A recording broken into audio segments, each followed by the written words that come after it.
Berjumpa lagi dengan Albarak. Kita lanjutkan cerita Budak Bayangan. Jangan lupa share, like, komen, dan subscribe. Budak Bayangan bab 1761, Hantu Lama. Dulu, pasukan pemimpi membutuhkan waktu berhari-hari untuk mencapai Crimson Spire dari Dark City. Namun, kini Sunny dapat menempuh jarak tersebut dalam waktu kurang dari 1 menit. Meski begitu, dia tidak terburu-buru untuk pergi. Meninggalkan tumpukan puing yang menjulang tinggi di belakangnya, ia menyeberangi jembatan yang rusak dan kembali ke tanah kosong yang pucat. Ia terdiam beberapa saat, lalu mendesah dan membungkuk untuk membersihkan debu dari tulang-tulang tua itu. Pada akhirnya, butuh waktu hampir seminggu baginya untuk menemukan sisa-sisa setiap sleeper yang tewas dalam pertempuran memperebutkan Crimson Spire. Bagaimanapun, ada 400 dari mereka, dan dia harus berhati-hati agar tidak merusak ikatan yang rapuh. Jadi, butuh waktu. Ia menaruhnya bersama-sama di tanah, dan kemudian menggunakan lempengan batu hitam bergerigi dari reruntuhan menara raksasa itu untuk membangun gundukan tanah batu di atas kuburan massal. Agaknya tepat untuk memakamkan para pemuda dan pemudi ini di bawah reruntuhan Crimson Spire, tempat mereka mempertaruhkan nyawa untuk menaklukkannya. Sunny juga mengumpulkan sisa-sisa setiap makhluk mimpi buruk yang gugur dalam pertempuran, dan menumpuknya satu sama lain di sisi gundukan tanah.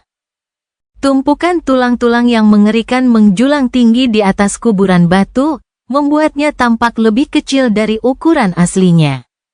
Sebuah bukti yang menyayat hati tentang betapa menakutkannya para pemimpi kota gelap, dan betapa gagah beraninya mereka bertarung.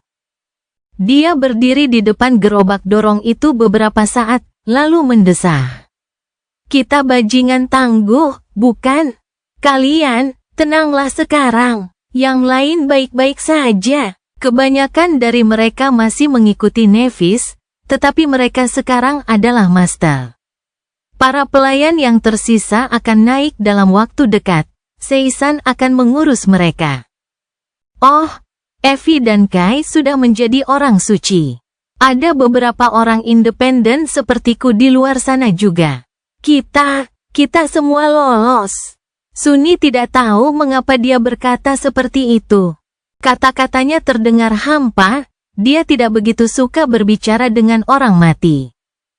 Apa maksudnya? Sambil menggelengkan kepalanya, dia mendekati gundukan tanah itu dan mengukir beberapa rune di permukaan batu hitam itu.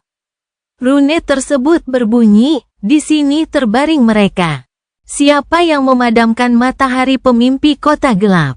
Tidur nyenyak, mimpi burukmu sudah berakhir. Melangkah mundur dari lempengan batu hitam itu dengan berat hati, Sunny terdiam beberapa saat, lalu mendesah dan berbalik.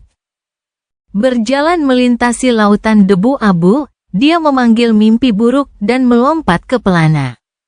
Suaranya terdengar kasar ketika dia mendesak kuda jantan itu maju dan berkata, "Ayo keluar dari sini." Seorang pemuda berkulit putih pucat dan berambut hitam legam menunggang kuda hitam pekat di tengah kegelapan. Baju zirahnya yang menakutkan terbuat dari batu oniks mengilap. Di depannya, tembok besar dari batu hitam menjulang ke langit yang tak bercahaya, menutupi dunia. Sunny telah mencapai kota gelap. Ia membungkuk di pelana, menatap tembok yang menjulang tinggi. Kota yang sebelumnya dihuni oleh makhluk-makhluk mengerikan itu kini damai dan sunyi. Ia tidak merasakan adanya pergerakan di jalan-jalan kunonya. Setelah berlama-lama, Sunny melangkah melewati bayangan dan muncul di atas tembok. Sambil menunduk, ia melihat pemandangan yang sudah dikenalnya. Di kejauhan, reruntuhan Bright Castle yang bengkok dan tidak berbentuk tertutup jelaga. Para sleeper telah membakar benteng kuno itu sebelum pergi, menghancurkan apa yang telah bertahan terhadap kekejaman waktu. Dia juga bisa mengenali banyak tempat penting lainnya. Mercusuar yang roboh, Perpustakaan yang setengah runtuh tempat dia pernah mengetahui kebenaran tentang Forgotten Shore, alun-alun tempat Sein dan saudara-saudaranya pernah jatuh. Katedral yang hancur. Bahkan bertahun-tahun kemudian, Sunny masih ingat setiap jalan yang hancur di kota gelap tempat ia berburu. Tempat-tempat di mana ia menyergap para kekejian, tempat-tempat di mana ia disergap oleh mereka. Ada banyak sekali puing di sini yang telah dibasahi oleh darahnya, dan bahkan lebih banyak lagi yang telah ia lukis dengan darah musuh-musuhnya. Avalen Nihmah Kritur tampak seperti kiamat dunia saat itu. Sambil tersenyum masam, Sunny melangkah ke kehampaan dan melompat turun dari tembok besar kota gelap.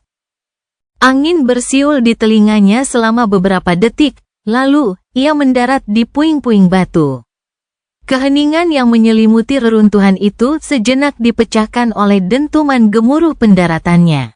Teror Crimson Spire telah memusnahkan sebagian besar makhluk hidup di Forgotten Shore untuk memicu transformasinya menjadi Corrupted Titan. Dimanapun sinar matahari yang kejam itu mencapai, yang tersisa hanyalah kematian. Namun, ada banyak tempat gelap di kota kuno itu. Bagian dalam bangunan yang hancur, katakombe, sarang yang digali di reruntuhan, matahari tidak dapat mencapainya. Lebih dari itu, para kekejian yang menghuni kota kegelapan jauh lebih kuat daripada yang ada di labirin merah. Jadi, beberapa dari mereka pasti selamat dari pemusnahan. Sunny memanggil mereka, ingin membasmi mereka semua sekaligus. Akan tetapi, bahkan setelah dia membuat begitu banyak keributan, tidak ada yang bergerak di reruntuhan itu.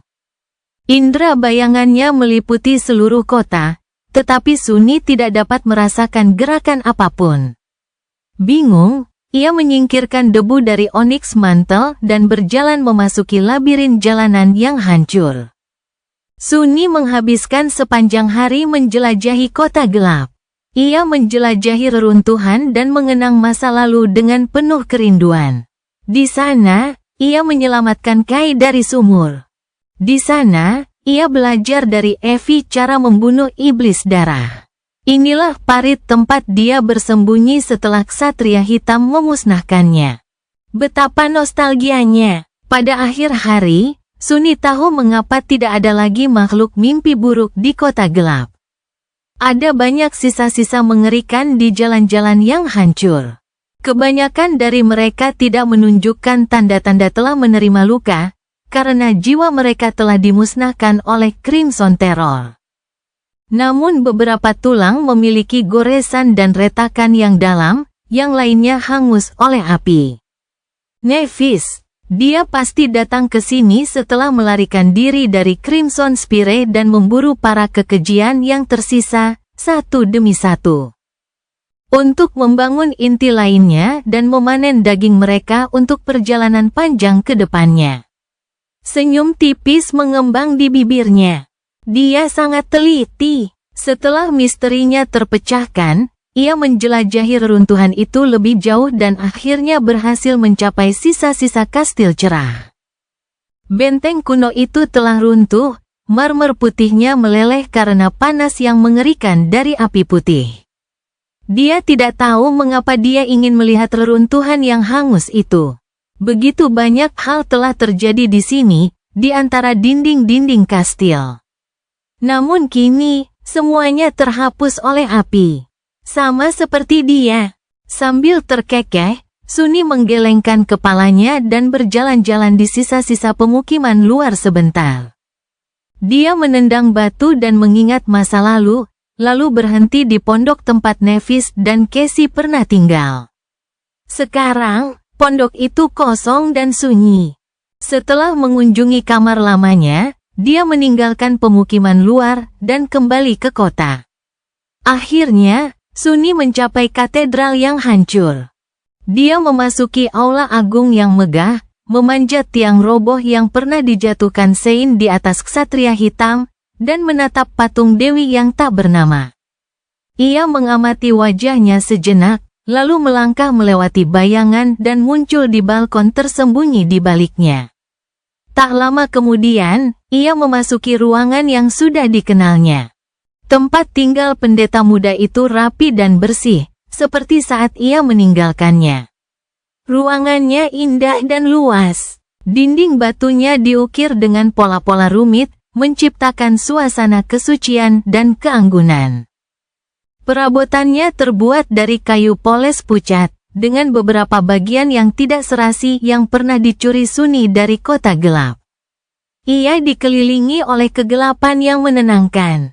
Ruangan itu tidak memiliki jendela, tetapi ada lubang cahaya yang tersembunyi di sana-sini. Sistem cermin yang seharusnya menyinari ruangan dengan cahaya matahari telah lama hancur. Dan begitu pula matahari itu sendiri. Sunni memejamkan mata dan menarik napas dalam-dalam. Kemudian, dia mengingat onyx mantel, berjalan menuju tempat tidur yang luas, berbaring di atasnya, dan tertidur dengan senyum puas. Budak Bayangan bab 1762, demikianlah kata Wefel. Tidur di tempat tidurnya sendiri terasa sangat menyenangkan. Sunni memiliki banyak tempat tidur selama bertahun-tahun. Dia punya satu di kamar sementaranya di akademi, satu di kamar tidur rumahnya. Tempat tidur mewah yang dibelinya setelah menjadi seorang awaken, ranjang tipis di Sanctuary of Noctis, dan bahkan rak tidur lebar di bagian belakang Rhino, dan masih banyak lagi. Namun di antara semuanya, tempat tidur dari kayu pucat mengilap ini, yang dulunya milik pendeta wanita di katedral yang hancur, mempunyai tempat khusus di hatinya. Mungkin karena kamar gelap ini adalah tempat pertama yang dianggapnya sebagai rumah, dan tempat tidur ini adalah tempat pertama yang dianggapnya sebagai miliknya. Meskipun saat-saat Sunni tinggal sendirian di kota gelap merupakan salah satu halaman tersuram dalam hidupnya, ia mengingatnya dengan rasa sayang yang khusus. Bangun dengan perasaan segar dan senang, dia tersenyum, menguap, dan turun dari tempat tidur. Sambil melihat sekeliling ruangan yang luas itu, Sunni teringat hari-harinya di sana. Segalanya begitu sederhana saat itu. Ia berjalan-jalan sebentar, menyentuh beberapa perabot sebentar, lalu berhenti di depan dinding kosong. Di sana, goresan yang tak terhitung jumlahnya telah ditinggalkan oleh ujung Prolington, menghitung hari-hari yang telah ia habiskan di sana. Di bawahnya, kata Sunles diukir di batu dengan 2 rune. Senyum sedih muncul di wajah Sunni. Saat itu, ia ingin meninggalkan bukti bahwa ia pernah hidup, berjuang, dan menderita di kota kegelapan pada dinding batu ini. Sebuah tanda keberadaannya. Siapa yang tahu bahwa jejak yang ditinggalkannya suatu hari nanti akan menjadi tidak berarti? Tindakannya sendiri membuatnya tidak ada yang bisa mengingatnya. Bahkan jika ia menggoreskan namanya di batu itu 1000 kali. Sunni terkekeh, lalu mengulurkan tangan dan menggunakan kukunya untuk meninggalkan satu goresan lagi di dinding. Bagaimanapun, dia telah menghabiskan 1 hari lagi di sini. Lalu, dia melihat sekeliling, mengamati bagian dalam ruangan gelap itu. Pikiran untuk meninggalkan semuanya itu sekali lagi membuatnya sedih. Tapi kemudian, apakah dia benar-benar harus meninggalkannya? Perlahan-lahan, seringai gelap terbentuk di bibirnya. Mengapa aku tidak membawa semuanya saja? Ide yang bagus. Dia perlu menghias Marvelous Mimic. Memanggil sang bayangan, dia memerintahkannya untuk berubah menjadi lemari pakaian besar dan membuka pintunya lebar-lebar, tidak memedulikan deretan taring mengerikan yang tersembunyi di baliknya. Di dalamnya terdapat kegelapan dingin dari penyimpanan dimensi yang luas. Kita mulai saja. Sambil tersenyum gembira, Sunni mulai memasukkan perabotan cantik yang terbuat dari kayu poles pucat ke dalam mimik. Tempat tidur, meja, mimbar yang rumit. Dia bahkan tidak akan mengampuni pakaian dan jubah pendeta muda itu, yang pernah diejek Evie. Pakaian-pakaian indah ini terbuat dari kain halus dan dijahit dengan sangat ahli. Lebih dari itu, pakaian-pakaian itu tetap dalam kondisi prima meskipun telah terabaikan selama ribuan tahun. Sunni pasti marah jika meninggalkan sesuatu seperti itu. Saat dia selesai, ruangan yang luas itu benar-benar kosong, seolah-olah dirampok oleh pencuri yang sangat rakus. Sementara itu, pencuri rakus itu memandangi dinding batu yang diukir dengan rumit, merasa menyesal karena tidak dapat membawa ukiran itu bersamanya. Akhirnya, dia mendesah dan menggelengkan kepalanya. Menutup pintu Marvelous Mimic, dia mengusir Shadow dan meninggalkan tempat tinggalnya. Saat Sunni kembali ke aula besar, senyum telah menghilang dari wajahnya. Dia melirik patung Dewi tanpa nama itu sekali lagi.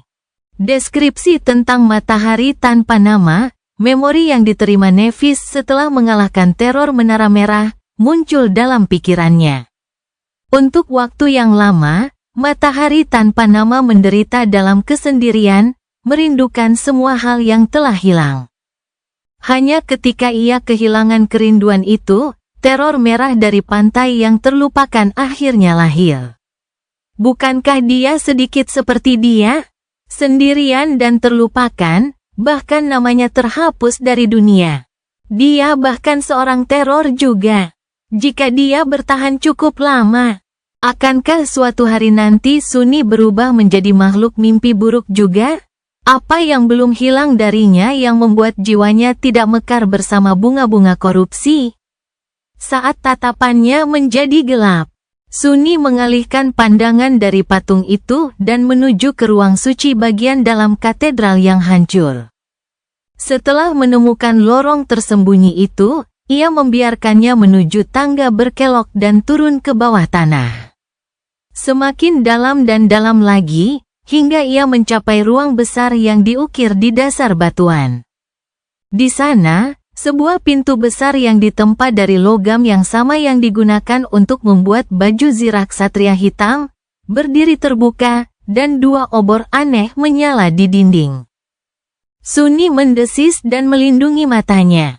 Setelah berhari-hari dalam kegelapan total, cahaya pucat dari obor-obor hantu itu tampak menyilaukan. Di balik pintu yang terbuka adalah sel isolasi tempat dia menemukan topeng wafer dan rune terlarang yang ditinggalkan di lantai oleh mayat yang memakainya. Sunni datang ke kota gelap untuk membaca rune ini. Sambil menarik napas dalam-dalam, Sunni menguatkan hatinya dan melangkah maju. Pertama kali, dia meninggalkan bayangannya, khawatir cahaya obor aneh itu akan membahayakan mereka. Namun sekarang, dia tahu bahwa sel bawah tanah itu dirancang untuk menahan seseorang, bukan mencegah orang lain masuk ke dalam.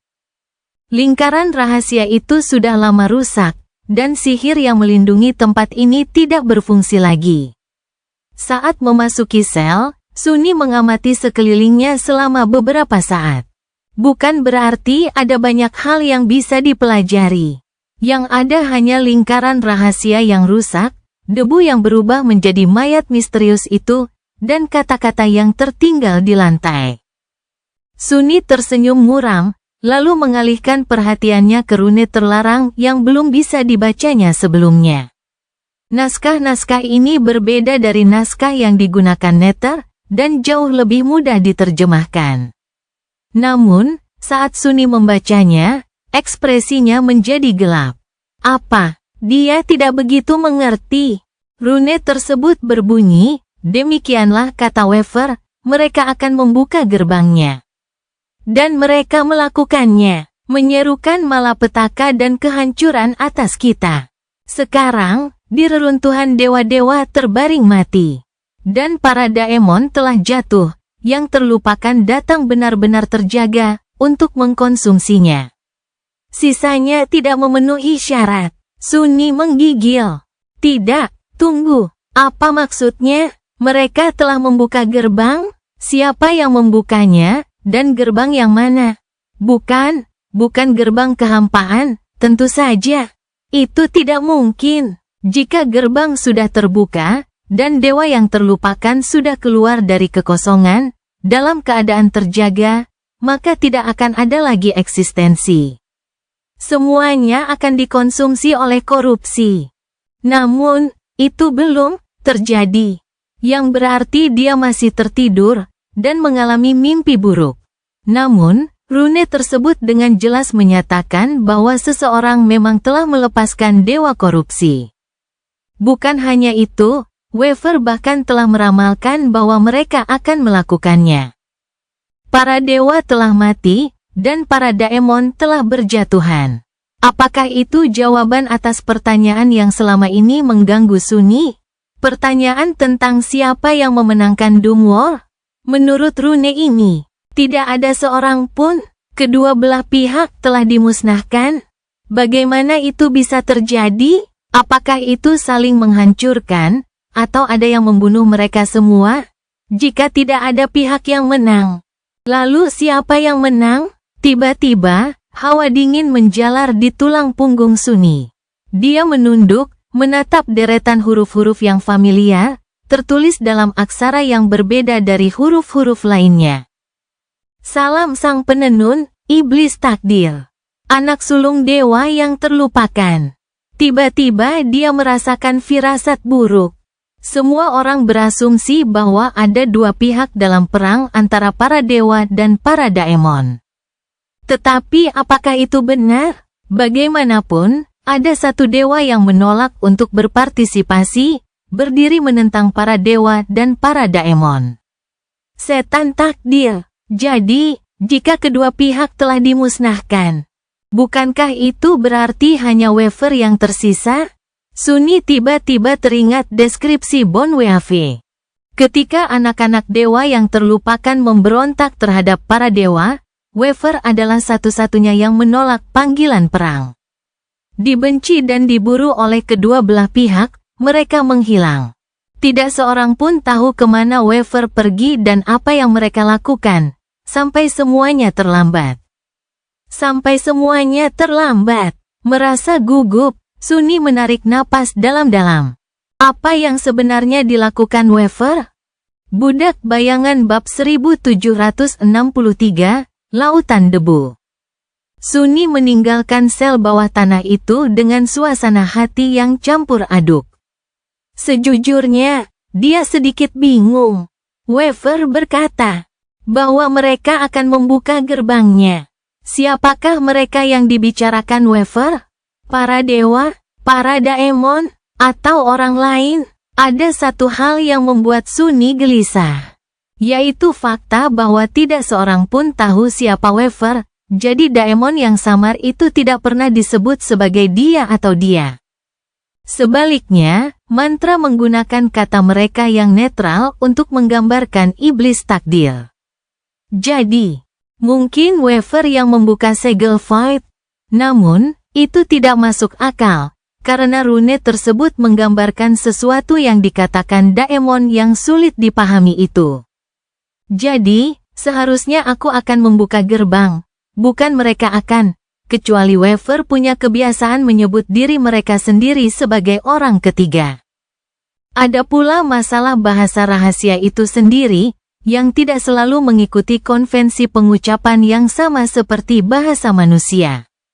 Rune yang ditulis oleh tahanan katedral yang hancur tidak mengisyaratkan bahwa Weaver telah berbicara tentang diri mereka sendiri.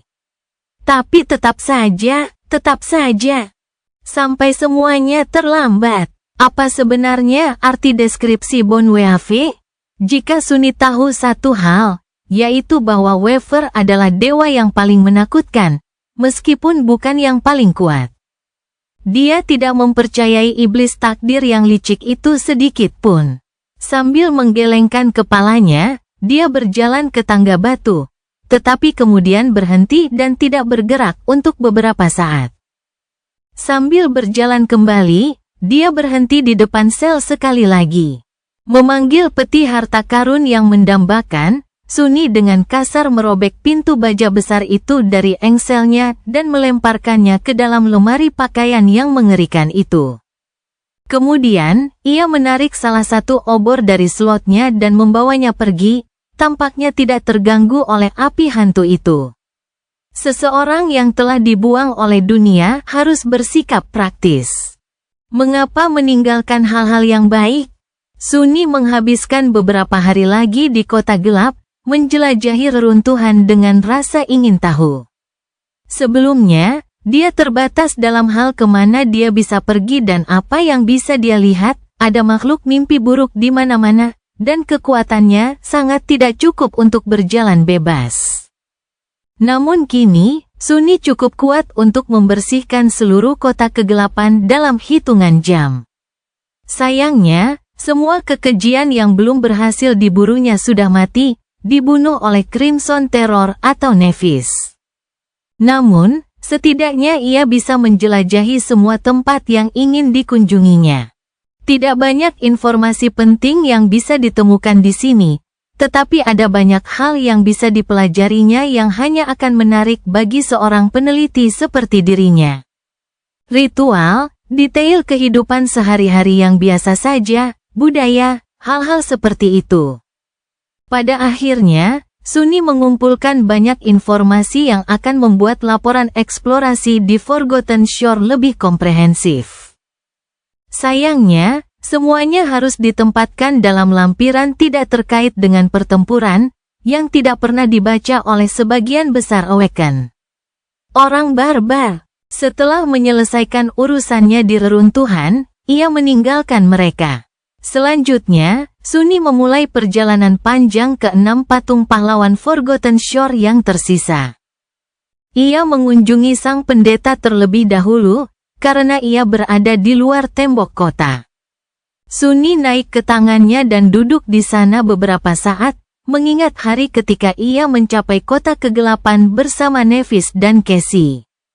Saat itu usianya baru 17 tahun, dan tidak tahu apa-apa tentang dunia. Dia baru saja belajar bahwa hidup ini lebih dari sekadar bertahan hidup yang pahit. Sunni menatap langit hitam sejenak, merasa menyesal karena matahari di Forgotten Shore telah terbenam untuk pertama kalinya. Ia tidak akan pernah melihatnya terbit lagi dari telapak tangan sang pendeta. Akhirnya, ia membungkus dirinya dalam bayangan dan melompat turun, meluncur di atas sayap gelap menuju tanah yang jauh. Berikutnya adalah patung sang pemburu, tempat kawanan itu pernah membakar sarang laba-laba besi. Sunni mengunjungi lengkungan marmer putih raksasa, tempat mereka beristirahat dan bermain game di sepanjang jalan, serta memanjat ke dasar ngarai tempat patung sang pembangun muncul. Anehnya, tempat peristirahatan di lengkungan putih itu terukir jelas dalam ingatannya. Sunni merasa menyesal karena tidak pernah mengajak anggota kelompoknya ke pantai sungguhan. Sekarang, sudah terlambat. Dia tidak akan pernah memiliki kesempatan seperti itu lagi. Apakah masih ada pantai sungguhan di dunia nyata? Pasti ada. Orang kaya senang bersantai. Setelah itu, ia mengitari kota yang jauh dari barat dan mencapai monumen sang penguasa. Monumen itu, yang pernah dilihatnya saat berbaris bersama pasukan pemimpi menuju Crimson Spire. Sunni tidak memiliki kenangan khusus tentang patung ini, tetapi tetap saja itu cukup penting. Itu karena, jika dia benar, penguasa pertama Bright Castle pernah mengalahkan kekejian yang kuat di sini, dan menerima Downsat sebagai hadiah. Memori itu, yang diubah oleh Sunni, masih menjadi salah satu senjata terkuat milik Nev. Itulah alasan utama mengapa mereka berhasil melarikan diri dari Forgotten Shore. Sepotong warisan berharga yang mereka terima dari orang-orang yang telah berperang melawan tempat terkutuk ini sebelum mereka. Sunni membungkuk pada patung Tuhan dan melanjutkan perjalanannya setelah menghabiskan waktu menjelajahi sekitar batu raksasa itu. Sunni melanjutkan perjalanan dan menemukan patung sang pembunuh beberapa hari kemudian. Patung ini belum pernah dilihatnya. Nephis, Cassie, dan Evie telah membentuk ekspedisi untuk memperoleh memori pecahan di sini saat dia tinggal sendirian di kota gelap.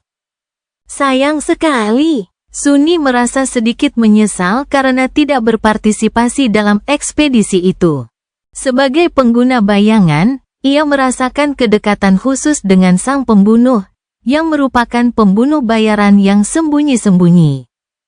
Stiletto miliknya telah melayani Sunny dengan baik sebelum hancur ketika ia kehilangan koneksi ke mantra mimpi buruk. Berkat bilah hantu itu, ia telah mengalahkan Haris, pelayan mengerikan dari Bright Lord. Lucunya, tempat ini juga merupakan tempat Casey mendapatkan Quiet Dancer. Sunny tidak pernah tahu makhluk mimpi buruk aneh macam apa yang bisa meninggalkan gema aneh seperti itu. Apakah itu benar-benar rapier yang berakal? Jika demikian, pertempuran itu pasti sangat sulit. Setelah menjelajahi sekitar patung itu, Sunny memang menemukan banyak bilah pedang patah terkubur di dalam debu. Dia bisa membayangkan monumen sang pembunuh dikelilingi oleh kuburan pedang yang luas. Saat itu, hanya ada 2 patung yang tersisa dalam daftarnya. Patung orang asing yang belum selesai itu berada jauh di selatan, di jurang dunia bawah. Sunny ragu-ragu sejenak, tetapi akhirnya memutuskan untuk melewatkannya. Dia tidak ingin pergi kemanapun di dekat pegunungan Hollow dalam waktu dekat, atau, lebih baik lagi, selamanya. Yang tersisa hanya patung sang ksatria. Yang ironisnya, di sanalah ia menghabiskan malam pertamanya di Forgotten Shore. Sambil tersenyum tipis, Sunny memanggil Nigma dan mengirim destrier gelap itu ke tepi kawah raksasa. Dia telah menyeberangi kawah dengan perahu darurat yang terbuat dari tulang-tulang iblis terakhir kali. Kali ini, laut gelap telah lenyap, dan luka mengerikan yang tertinggal di pantai terlupakan akibat jatuhnya makhluk bercahaya itu dapat dilalui dengan berjalan kaki. Sunny penasaran untuk melihat apa yang tersembunyi di dasarnya, jadi dia meluangkan waktunya untuk menjelajahinya dengan santai. Dia telah menemukan banyak tulang yang mengerikan, tetapi tidak ada yang menarik perhatiannya. Lebih dekat ke pusat kawah, tanah telah berubah menjadi kaca hitam, dan tepat di jantungnya, sebuah lubang bundar mengarah ke kedalaman bumi. Itu pasti tempat laut gelap muncul di malam hari, dan tempat ia surut saat fajar. Dia menatap kegelapan sejenak.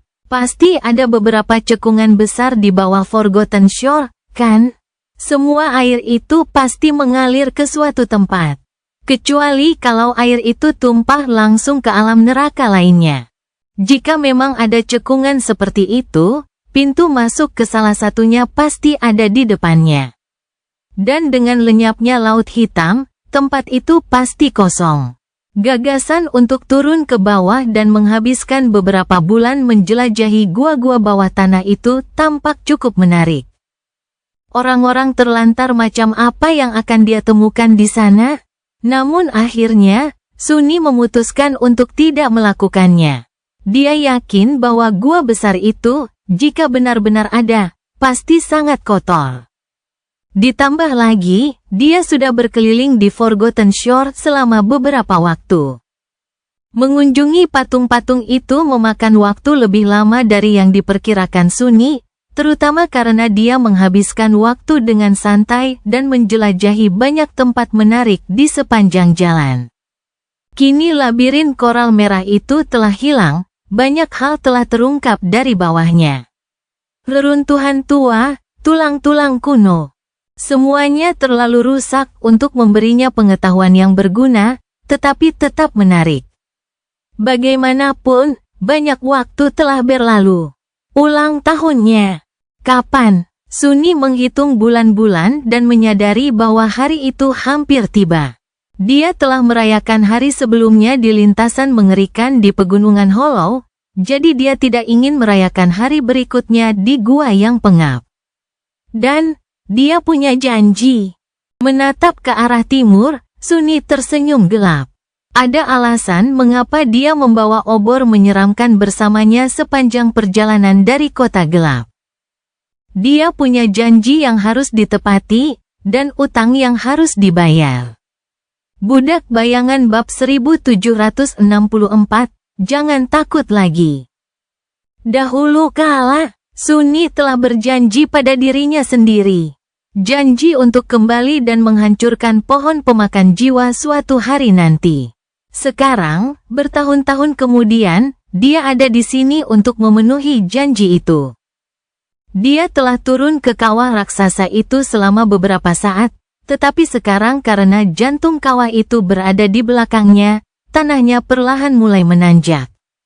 Sunni menunggangi Nihmah dengan ekspresi dingin di wajahnya, sambil memegang obor hantu di tangannya. Cahaya api yang mengerikan itu terpantul dari permukaan baju zirahnya yang mengilap dan menari-nari liar di mata oniksnya. Butuh beberapa waktu untuk melintasi kawah itu, tetapi akhirnya, Sunni melihatnya. Cabang-cabang pohon besar menutupi langit hitam. Senyum tipis muncul di bibirnya. Ia hidup. Dia punya firasat bahwa itu akan terjadi. Sunni telah banyak berubah sejak meninggalkan Ashen Barrow. Sang pemakan jiwa pun telah berubah. Iblis yang berbahaya itu tadinya sangat besar, tetapi sekarang ia telah tumbuh lebih tinggi lagi, menjulang ke langit hitam dengan cabang-cabang obsidiannya. Pohon ini menjulang tinggi di atas lautan debu pucat seperti gunung yang megah. Kulitnya hitam seperti langit yang tak bercahaya, sementara daunnya merah seperti darah. Tentu saja, Sunni tidak bisa melihat warna dalam kegelapan. Namun, ia mengingat dengan jelas kemegahan pohon merah tua itu. Mahkota merah tua dari pohon yang megah itu dulunya menutupi Ashen Barrow di bawah naungannya, tetapi sekarang jauh lebih kaya dan lebih luas, mencapai jauh ke dalam kawah. Benda itu telah berevolusi. Sunni mendesah. Itu bisa dimengerti, karena Soul Devourer berhasil bertahan dari sinar matahari yang memusnahkan, ia tidak akan punya pesaing di Forgotten Shore. Crimson Terror sudah lenyap, begitu pula Darksea. Kekejian kuat lainnya, seperti Lord of the Dead, telah dibunuh oleh Sleeper of the Dark City. Iblis berbahaya yang tumbuh di Ashen Barrow akan menggunakan kekosongan itu untuk meningkatkan kekuatannya. Sunni mengalihkan pandangannya, melihat ke bawah kulit kayu obsidian. Lalu, tawa sedih keluar dari bibirnya. Teror yang jatuh. Dia kurang lebih yakin bahwa Soul Devourer sebelumnya adalah Awakened Terror. Tampaknya telah naik ke pangkat yang lebih tinggi. Atau lebih tepatnya, turun ke pangkat yang lebih rendah. Sunni tidak yakin apa kata-kata yang tepat untuk makhluk mimpi buruk. Meski begitu, dia merasakan suatu rasa kekecewaan. Dulu ia begitu takut pada benda itu. Namun kini, benda itu tampak begitu lemah dan tak berarti. Mengabaikan Nihmah, Sunni mendarat di tanah, lalu berjalan menaiki lereng kawah. Cahaya obor yang redup menerangi jalannya.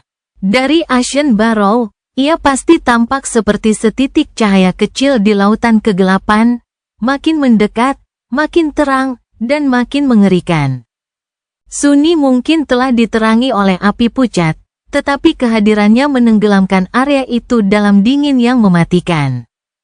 Di luar lingkaran cahaya kecil itu, kegelapan yang pekat tampak menjadi lebih pekat, lebih gelap, dan lebih tak tertembus. Tak terelakkan, ia mendengar dedaunan pohon megah itu berdesir tertiup angin, gumamannya terdengar cemas. Seolah-olah gemerisik dedaunan itu berkata, menjauhlah. Jangan mendekat. Tanpa terpengaruh oleh rasa waspada, Sunni melangkah melewati bayangan dan muncul di Ashen Barrow. Seketika, ia merasakan ada pengaruh jahat yang mencoba mengganggu pikirannya. Pohonnya indah, pohonnya murah hati, pohonnya baik hati. Ia lemah namun baik hati, dan buahnya manis. Hah, buah-buah pohon jiwa memang manis. Yang lebih penting, buah-buah itu cukup berguna, masing-masing mengandung pecahan bayangan untuk dimakan Sunni. Yang terbaik dari semuanya, iblis kuno itu dapat menumbuhkannya tanpa batas. Mungkin ia harus mengumpulkan buah-buahnya dan menjaga pohon jiwa tetap utuh. Kalau tidak, tidak akan pernah ada panen lagi. Sunni tersenyum tipis dan menyingkirkan kutukan mental itu. Itu terlalu mudah dilakukan. Dia hanyalah seorang sleeper terakhir kali. Namun sekarang, dia adalah seorang transenden teror. Onyx Mantle diperkuat oleh 5 bayangan, dan tingkat perlindungan terhadap serangan mental yang diberikannya bahkan tidak dapat dibandingkan dengan Puppeteer's Shroud.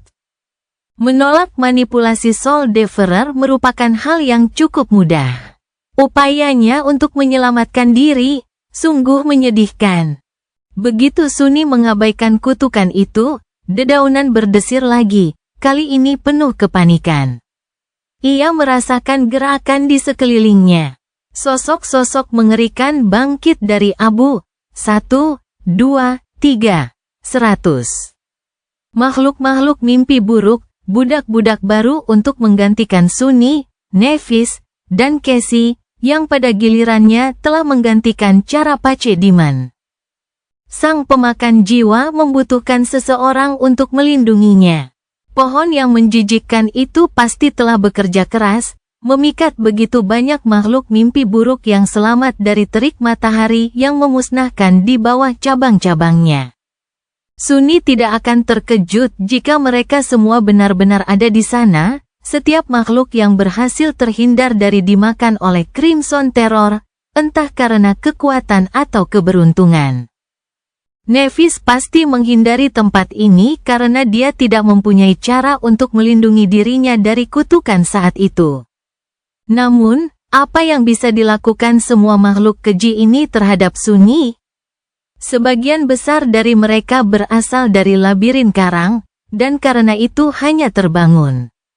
Ada beberapa makhluk jatuh di antara mereka, tetapi tidak ada yang kelasnya cukup tinggi. Kali ini, giliran dia yang menjadi horor. Kali ini, Sunnilah yang menakutkan, tak terelakkan, dan penuh dengan kegilaan membunuh. Bayangan-bayangan bergerak, dan 100 tangan hitam pekat bangkit dari kegelapan.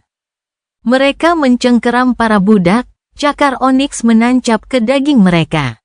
Saat berikutnya, udara dipenuhi dengan bau darah. Pembantaian itu mengerikan dan menyeluruh. Keheningan dipecahkan oleh lolongan penderitaan dan suara daging yang memuakkan yang tercabik-cabik. Sunni berjalan melewati kekacauan itu dengan tenang, bahkan tidak melirik sedikit pun makhluk keji yang sekarat itu. Tak lama kemudian, ia sampai di bagasi Soul Devourer. Daun-daun berdesir dan ranting-ranting bergoyang, suaranya penuh dengan ketakutan yang putus asa.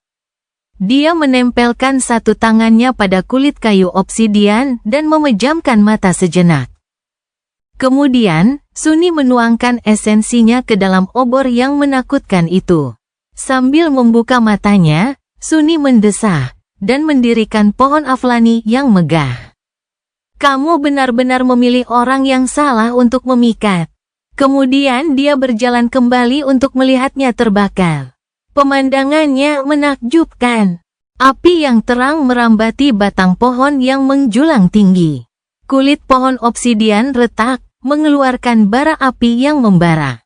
Tak lama kemudian, api mencapai dedaunan dan meledak, menyebar ke seluruh mahkota Soul Devourer yang bergoyang dengan kecepatan yang luar biasa. Ketika itu terjadi, kegelapan yang menyelimuti Forgotten Shore sirna oleh bola api raksasa yang menyala di atasnya. Terdengarlah hiruk-pikuk suara. Deru api, desisan daun yang berubah menjadi abu, retakan kayu yang layu. Semuanya menyatu menjadi litani rasa sakit yang mengerikan, seolah-olah 10.000 jiwa menjerit ke langit dalam penderitaan. Itu sangat mengganggu. Sunni hampir merasa seolah-olah dia benar-benar mendengar jeritan pohon kuno itu. Ia berteriak sangat lama sekali. Soul Devourer sangat besar, jadi butuh waktu lama untuk membakarnya. Daun-daun merah tua yang indah telah berubah menjadi abu. Ranting-rantingnya pun berubah, jatuh dalam pusaran bunga api. Buah-buahan yang lezat dan berair dibakar habis tanpa ampun. Batangnya butuh beberapa hari untuk mati, tetapi pada akhirnya berubah menjadi kulit yang hangus, pecah, dan berlubang. Tetapi baru setelah akarnya mati, Sunni tidak merasakan apapun. Dia sama sekali tidak merasakan apapun. Dia berada pada pangkat yang lebih tinggi daripada Soul Devourer sekarang, jadi, membunuh iblis jahat itu bahkan tidak memberinya satu pun pecahan bayangan. Beberapa hari kemudian, Sunni masih duduk di tanah, memandangi sisa-sisa pohon besar yang membara. Ia bisa merasakan bahwa makhluk itu sudah mati. Ia pikir membalas dendam pada Soul Devourer akan memberinya kebahagiaan, tetapi ternyata tidak. Sebaliknya, Sunni merasa sedih. Kematian seperti itu hampir memalukan. Itu tidak pantas bagi makhluk yang telah menghantui mimpi buruknya selama ini. Dia tidak pernah ingin mempermalukan musuh yang telah mendapatkan rasa hormatnya. Kapan aku menjadi begitu kuat? Dia tidak yakin. Dia juga tidak sekuat itu. Tetapi dia melampaui sebagian besar makhluk di dua dunia, sejauh menyangkut perolehan kekuatan. Akhirnya, Sunni berdiri, memanggil mata air tak berujung, dan membersihkan abu dari wajahnya. Sang pemakan jiwa telah tiada, dan begitulah. Sudah selesai. Sekarang bagaimana? Di sana. Dia telah menepati janjinya. Di suatu tempat di Ravenheart, matahari sedang terbit. Yang berarti Sunni sekarang berusia 24 tahun. Itu hari ulang tahunnya. Sunni menatap obor hantu itu, yang nampaknya sudah hampir habis. Sambil mendesah, ia berjalan berkeliling dan mengumpulkan beberapa potong kayu hangus. Kemudian, ia menggunakan sisa api yang mengerikan itu untuk membuat api. Memanggil si peniru luar biasa, ia menarik sebuah panci logam dari mulutnya, dan juga sebuah kaleng. Kaleng itu berisi sesendok terakhir bubuk kopinya. Ia menuangkan kopi ke dalam teko, mengisinya dengan air dari mata air abadi, dan menaruhnya di atas api. Beberapa saat kemudian, aroma yang lezat menyebar di udara. Sunni memanggil kursi bayangan, duduk di atasnya, dan menunggu kopinya siap. Kemudian, ia mendekatkan teko ke wajahnya dan menghirup aroma harumnya. Dia terdiam sejenak, lalu tersenyum. Selamat ulang tahun untukku. Bersantai di kursi mewah yang berada di atas bukit tinggi, dikelilingi kegelapan tak berbatas. Sunni menyeruput kopinya dan menikmati pemandangan percikan api yang menari-nari di langit hitam tak berbatas. Budak Bayangan bab 1765, mereka bertiga. Kenangan terakhir yang dilihat Casey adalah tentang Santo gila yang memanjat patung ksatria. Dia tahu bahwa Santo itu bisa mencapai puncak dalam satu langkah. Atau berubah menjadi burung gagak untuk terbang ke sana, tetapi, untuk beberapa alasan, sang penguasa bayangan memilih untuk memanjat puncak raksasa yang dipenggal itu seperti manusia biasa. Satu pegangan tangan pada satu waktu. Pada akhirnya, ia tergeletak di leher patung yang terpenggal dan menatap langit hitam dengan ekspresi acuh tak acuh di wajahnya yang pucat dan tampan. Disitulah kenangan itu berakhir, kali ini. Itu, hampir terlalu berat untuk dia tangani, membuat Casey merasa pusing. Membaca ingatan seseorang tidak seperti membaca buku atau menonton video. Ia memahami sesuatu seperti cara orang mengingatnya, campuran gambar, suara, bau, sensasi, pikiran, dan emosi yang kacau. Lebih dari itu, ingatan seringkali tidak dapat diandalkan, dan cenderung memutarbalikkan kebenaran. Tidak ada konsep waktu yang pasti dalam ingatan kebanyakan orang. Waktu terdistorsi dan terdistorsi sesuai dengan seberapa penting peristiwa itu bagi mereka, atau terkadang tanpa alasan sama sekali. 1 menit saja dapat mencakup keabadian, sementara tahun-tahun penuh dapat meninggalkan jejak yang hampir tidak ada dalam ingatan seseorang. Biasanya, jika Casey ingin mengungkap kebenaran, ia harus dengan lembut, atau tidak begitu lembut, menuntun pria atau wanita yang menatap matanya ke arah kebenaran itu. Bagaimanapun, hanya sedikit orang yang benar-benar mampu mengendalikan ingatan mereka, jadi ia harus membimbing mereka dengan sabar. Seringkali, mereka sendiri terkejut saat mengingat detail peristiwa tertentu dalam hidup mereka. Butuh waktu lama baginya untuk belajar memahami ingatan manusia. Namun, akhirnya Casey menjadi ahli dalam memahami ingatan manusia. Tetapi tangannya terikat dengan sang penguasa bayangan, karena dialah yang memilih apa yang akan ditunjukkan padanya. Ingatannya sangat tajam, tetapi cara dia memandang dunia dan mengingat berbagai hal terlalu aneh. Selain itu, ingatan Casey sendiri tidak mampu mengingat banyak hal yang dia ingat pernah dia rasakan, saksikan, atau pikirkan. Itu benar-benar kekacauan, tapi tetap saja, dia berhasil belajar banyak dari apa yang dia tunjukkan padanya hari ini. Casey menatap sang penguasa bayangan dengan ekspresi rumit. Awalnya, dia menunjukkan Pulau Gading padanya.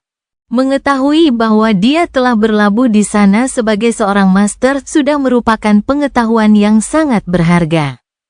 Dia tahu bahwa dia bukanlah seorang penjaga api karena dia bertugas di pasukan evakuasi pertama, jadi menggabungkan kedua fakta ini membuat pikiran Casey bekerja lebih keras. Teori-teori yang tak terhitung jumlahnya muncul setiap saat. Apa hubungannya dengan dia dan Nevis? Namun, tak lama kemudian, dia tak dapat menahan diri untuk berhenti ketika rasa dingin merambati tulang punggungnya. Itu karena dia melihat dirinya sendiri dalam ingatannya. Pria misterius itu begitu dekat, dia bisa saja mengulurkan tangan dari balik bayangan dan meletakkan tangannya di bahunya. Atau menusukkan pisau ke jantungnya. Dan dia tidak merasakan apapun. Itu adalah hal yang mengerikan sekaligus menakutkan untuk dipelajari. Dia ada di sana, dalam bayanganku. Dia memucat. Sang penguasa bayangan datang ke Menara Ebony untuk mempelajari rune yang ditinggalkan oleh iblis pilihan. Casey juga telah membacanya. Sangat sedikit orang di dunia yang mampu mengetahui kebenaran dari apa yang tertulis di dinding Menara Ebony, cukup sedikit sehingga jumlahnya mungkin dapat dihitung dengan satu tangan. Dan sang penguasa bayangan, tampaknya, adalah salah satu dari mereka. Bagaimanapun juga, dewa bayangan adalah dewa misteri. Jadi, dalam arti tertentu, sudah sepantasnya bagi Santo Bayangan untuk mengetahui pengetahuan terlarang tentang dewa yang terlupakan. Apakah Casey sendiri yang mengajarinya kebenaran? Atau, apakah dia orang yang diajari olehnya? Kenangan yang mengikutinya bagaikan mimpi buruk yang mengerikan, kabut pegunungan Hollow, sulit ditembus, bahkan dengan kekuatannya. Bulan-bulan panjang yang dihabiskan penguasa bayangan untuk menantang rantai pegunungan yang tak tertembus bagaikan kabur bukan hanya karena ia tidak berkonsentrasi pada kenangan ini. Tetapi juga karena ia telah mengenakan topeng anehnya itu selama sebagian besar perjalanan. Selama topeng yang menyerupai yang dikenakan para pendeta mantra mimpi buruk dipanggil, Casey tidak dapat melihat apapun dalam ingatan pria yang terlupakan itu.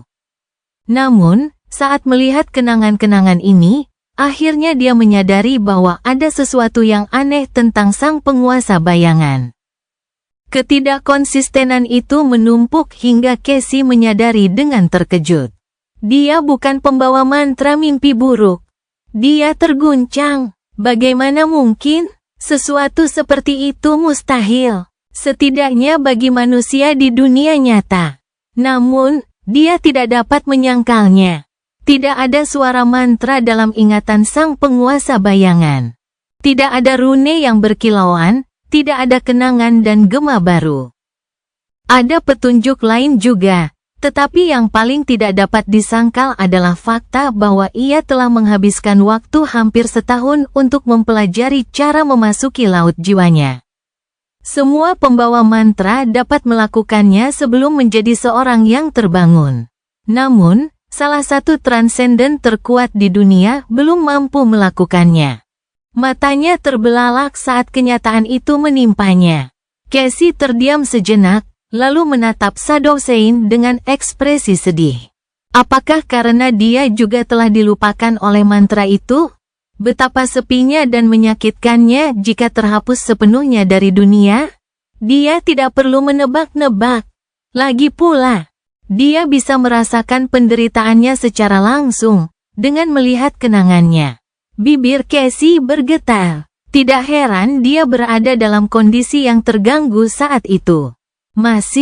Akhirnya, pikirannya teralihkan oleh suatu pemandangan yang menakjubkan. Detak jantungnya tiba-tiba menjadi tidak teratur. Casey menarik napas pendek. Pantai yang terlupakan. Benar. Orang gila itu benar-benar telah menyeberangi Hollow Mountains, sesuatu yang dianggap mustahil oleh kebanyakan manusia. Dan di seberang sana, tanah terpencil terhampar dalam kegelapan, yang akrab namun juga tak dikenal. Ada badai emosi yang berkecamuk dalam hati Casey. Namun, yang lebih penting, dia memfokuskan pikirannya sepenuhnya pada kenangan-kenangan gelap ini, mengetahui bahwa kenangan-kenangan itu akan menyimpan kunci rahasia tentang asal-usul sang penguasa bayangan. Dan seberapa dekatnya dia dengan dirinya dan Nevis. Pemburu Outer Settlement, salah satu Letnan Gun Lauk, mungkin bahkan Sleeper dari tahun yang sama dengan kita dan Caster. Dia menatap ingatannya dengan tegang, berjuang sekuat tenaga melawan kelupaan yang tak terhindarkan. Casey menggigil saat melihat reruntuhan Crimson Spire. Ia menangis ketika sang penguasa bayangan membangun kuburan untuk para anggota pasukan pemimpi yang gugur. Dia tersenyum sedih saat dia menjelajahi reruntuhan kastil cerah yang mencair. Dia penasaran melihat tulisan rahasia tanpa matahari yang terukir di dinding reruntuhan katedral. Apakah itu benar-benar nama aslinya? Nama siapa? Apa yang sedang dipikirkannya? Dia terkejut ketika dia turun ke sel rahasia di bawah katedral dan membaca kata-kata buruk yang tertulis di lantai. Penenun. Ketika sang penguasa bayangan memulai turnya ke patung-patung raksasa, Casey akhirnya mendapat pencerahan. Lengkungan itu, dia sebenarnya bersama kita selama ekspedisi untuk merebut kembali Downsat. Jadi hubungan mereka sedalam itu. Tetapi baru pada bagian akhir mata Casey terbelalak dan dia terkesiap kaget. Kenangan tentang terbakarnya pohon pemakan jiwa itu sangat jelas. Seluruh tubuhnya gemetar. Sejak awal, dia bersama kita sejak awal. Sang penguasa bayangan bukanlah seorang pemburu dari pemukiman luar. Ia juga bukan dari istana cerah. Ia bahkan bukan hanya seorang penidur dari tahun yang sama dengan mereka. Dia adalah seseorang yang telah menemani Casey dan Nevis sejak langkah pertama mereka di Forgotten Shore. Mereka berdua, selama ini memang mereka bertiga. Hanya saja mereka lupa. Tiba-tiba Casey merasakan sakit yang tajam menusuk jantungnya. Dia merasa seolah-olah sesuatu yang sangat berharga yang tidak dapat dijelaskan dengan kata-kata telah diambil darinya. Dan dengan itu, Casey akhirnya menutup matanya, memutuskan kontak antara dirinya dan sang penguasa bayangan, dengan Sunless. Sunyi. Ada begitu banyak detail dalam tumpukan kenangan yang telah dia tunjukkan padanya, begitu banyak petunjuk dan petunjuk. Akan butuh waktu berminggu-minggu baginya untuk mencerna dan merenungkan semuanya secara perlahan, lalu membangun pengetahuannya berdasarkan pemahaman baru tersebut. Tetapi saat ini, Casey tidak mau melakukannya, dan tidak mampu melakukannya juga. Yang dia pedulikan adalah perasaan kehilangan, kekosongan pahit manis, dan harapan samar untuk menemukan apa yang telah hilang sekali lagi. Cerita bersambung. Jangan lupa share, like, komen, dan subscribe agar tidak ketinggalan cerita selanjutnya.